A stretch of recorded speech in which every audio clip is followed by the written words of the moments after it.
I am Tamara, and today we are going to be making these adorable little fabric pumpkins.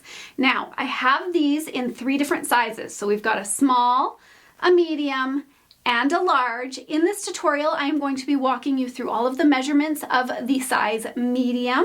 I will also walk you through how to do this patchwork pumpkin.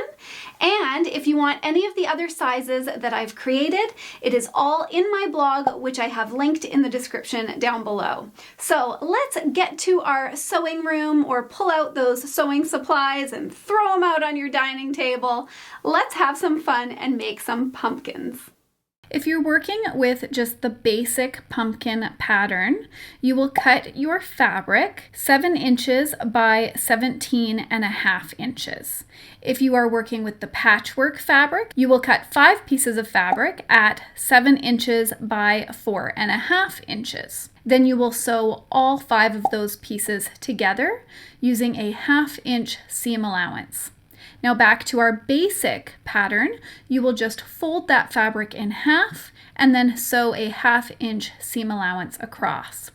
Press those seams open, and then you will grab a needle and thread and start sewing one end shut. I do this with the fabric still facing wrong side face out.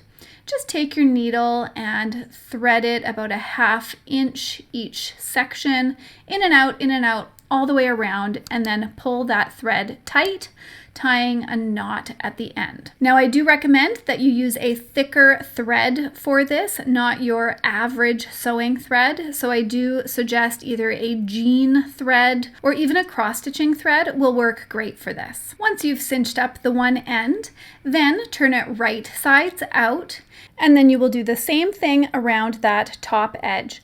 Make sure that you leave yourself 2 nice long tails when you do this. That way you'll be able to loosen up the top to fill it with stuffing next. Now, I recommend not filling it so full that it's super tight, as I find that your pumpkin actually doesn't look that great. So fill it up, but don't pack it in tightly. Then it's time to close the other loop. Cinch that opening shut, and then tie your thread. Now it's time to make our little poof ball an actual pumpkin. So grab a longer piece of thicker thread. For this, I actually did use some cross-stitching thread, and I used 3 strands. So they tend to come in groups of 6 strands, I believe. And anyways, I pulled 3 strands from that, tied a knot at the end, obviously put it through my needle, and then started at one end and pulled my needle through the center.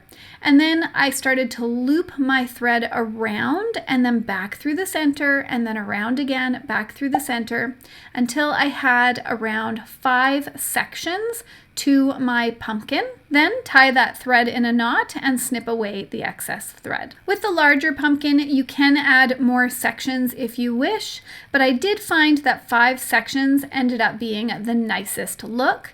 As you can see here with my patchwork pumpkin, I made sure that my thread did not follow the seam lines, but actually went through the center of the patchwork.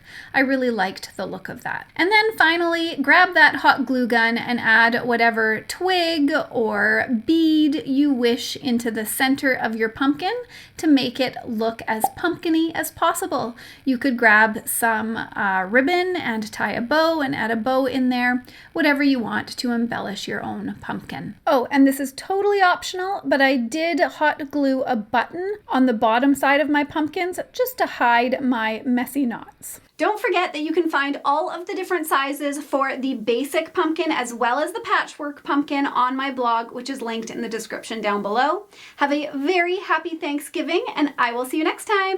Bye for now.